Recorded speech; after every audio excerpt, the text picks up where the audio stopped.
2020년 4월 4일 토요일 매일 묵상입니다.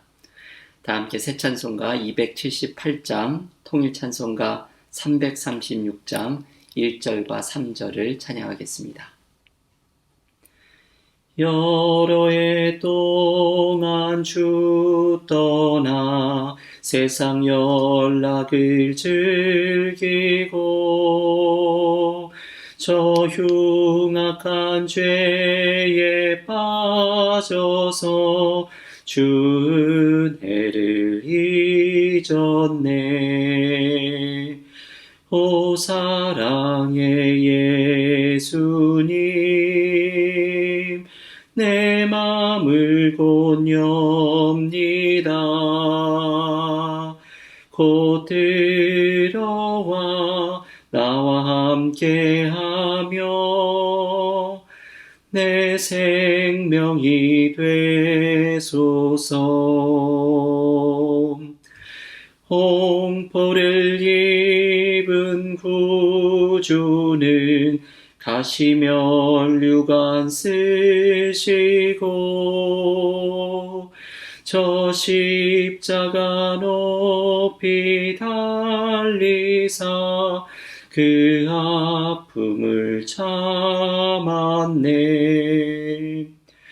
오 사랑의 예수님, 내 맘을 곧 엽니다. 곧 들어와 나와 함께하며 내 생명이 되소서. 아멘.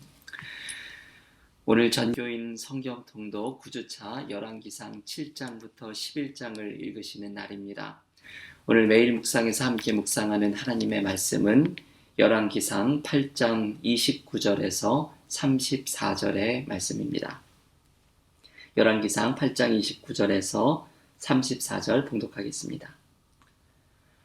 주께서 전에 말씀하시기를 내 이름이 거기 있으리라 하신 곳 이 성전을 향하여 주의 눈이 주야로 보시오며 주의 종이 이곳을 향하여 비는 기도를 들으시옵소서. 주의 종과 주의 백성 이스라엘이 이곳을 향하여 기도할 때에 주는 그 간구함을 들으시되 주께서 계신 곳 하늘에서 들으시고 들으시사 사하여 주옵소서. 만일 어떤 사람이 그 이웃에게 범죄함으로 맹세시킴을 받고 그가 와서 이 성전에 있는 주의 제단 앞에서 맹세하거든 주는 하늘에서 들으시고 행하시되 주의 종들을 심판하사 악한 자의 죄를 정하여 그 행위대로 그 머리에 돌리시고 의로운 자를 의롭다 하사 그의 의로운 바대로 갚으시옵소서.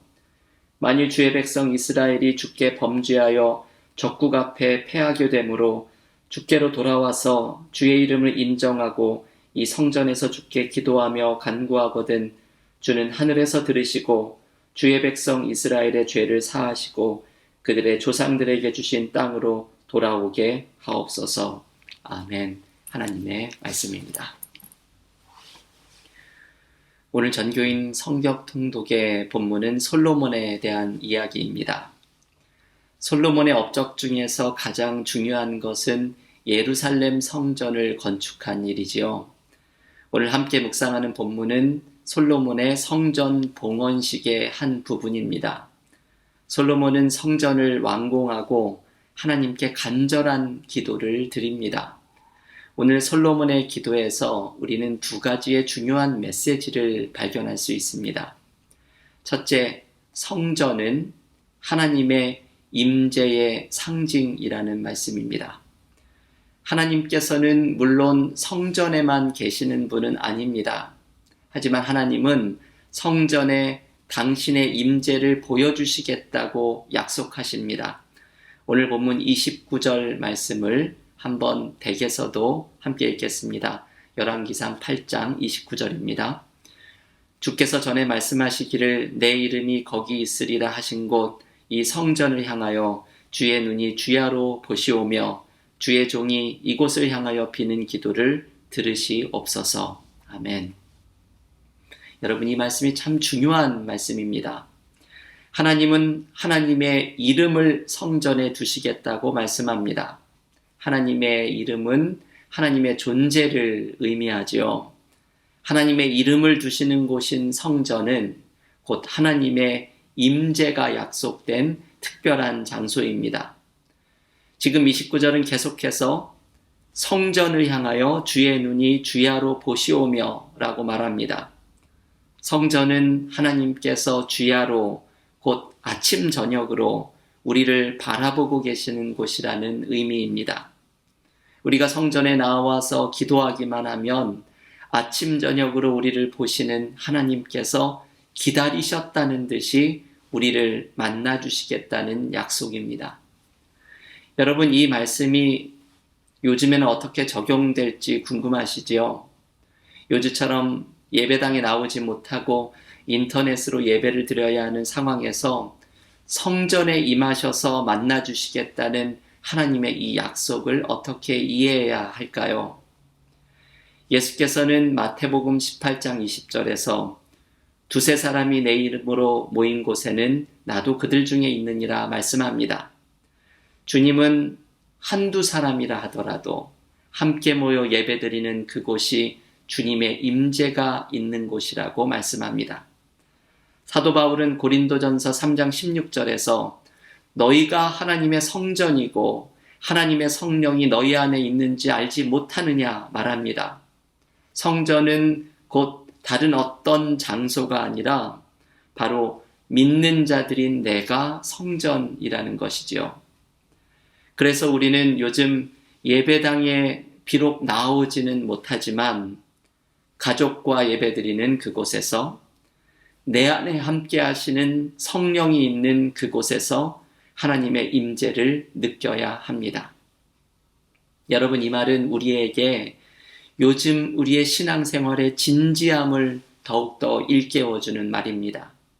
댁에서 예배를 드리실 때에도, 댁에서 경건의 시간을 가지실 때에도 하나님의 임재가 약속된 성전에 나와 있다는 마음으로, 간절한 마음으로 하나님께 나아가야 합니다. 두 번째, 오늘 성전 봉헌식에 담긴 중요한 메시지는 성전에 나와 기도할 때 하나님이 회복시킬 것이라는 약속의 말씀입니다. 오늘 본문의 33절과 34절을 함께 읽어볼 텐데요. 댁에서도 함께 열왕기상 8장 33절 34절을 읽겠습니다.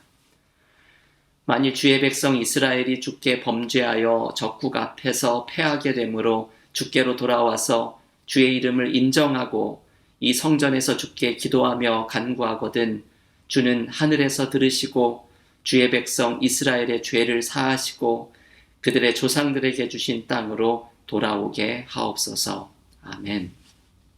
여러분, 이 말씀에는 이스라엘이 회복되는 방법이 소개됩니다. 33절에 나오는 세 가지의 단어가 특별히 중요합니다. 한번 펜을 들어서 동그라미를 쳐보십시오.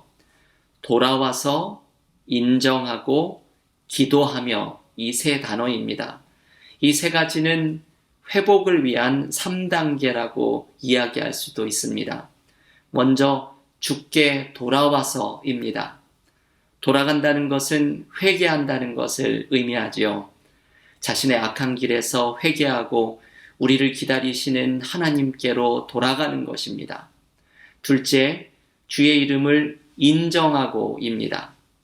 하나님의 이름을 인정한다는 것은 하나님이 나를 다스리시는 분임을 인정하는 것입니다. 내가 나를 다스리고자 애썼던 욕심과 교만을 모두 내려놓고 나의 삶을 다스리시는 하나님을 의지하는 것입니다. 셋째, 주께 기도하며입니다.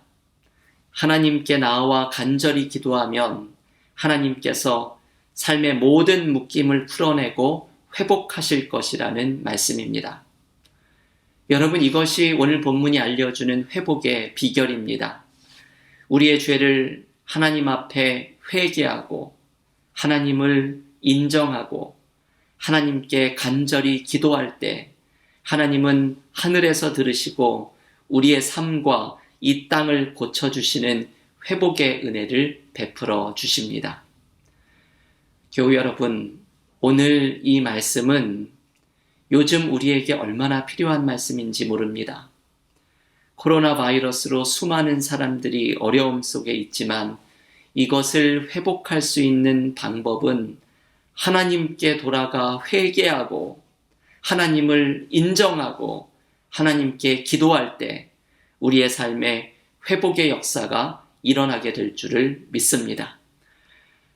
우리가 솔로몬의 기도처럼 성전에 나오지는 못하지만 우리 교우들 다시 함께 모여서 예배드리는 그날까지 댁에서 내 안에 계신 성령의 역사를 의지하며 하나님의 임재 앞에 간절한 마음으로 나아가 기도할 때에 우리를 회복시키는 하나님의 은혜를 경험하는 믿음의 교우들이 모두 되시기를 주님의 이름으로 간절히 축원합니다. 이제 함께 기도드리고 오늘의 말씀을 붙들고 또 성경 통독을 하면서 댁에서 경건의 시간을 이어가겠습니다. 하나님, 오늘 솔로몬이 성전을 봉헌하고 봉헌식에서 하나님 앞에 기도를 드리는 장면을 묵상하였습니다. 하나님께서 당신의 이름을 성전에 두고 하나님의 임재를 약속하셨던 성전처럼 비록 우리들 교우들 함께 모여서 예배당에 예배를 드리지는 못하지만 각자의 댁에서 성령이 우리 안에 계심을 믿으며 두세 사람이 모인 곳에 나도 함께 있겠다는 주님의 약속을 믿으며 우리의 신앙생활이 더욱더 간절하게 하나님의 임재 앞에 서며 하나님의 은혜를 경험하는 믿음의 삶이 되게 하여 주시옵소서.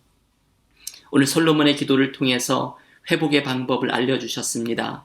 하나님께 돌아가서 하나님을 인정하고 하나님께 기도할 때 하늘에서 듣고 회복하신다고 말씀하셨사오니 우리의 모든 죄, 우리의 교만함의 모든 죄 하나님 앞에 회개하게 하시고 나의 삶을 지금도 붙들어 인도하시는 하나님의 주권을 인정하며 하나님 앞에 간절하게 기도할 때에 우리의 삶을 회복시켜 주시고 이 땅을 치유하여 주시는 하나님의 풍성한 은혜를 경험하게 하여 주시옵소서.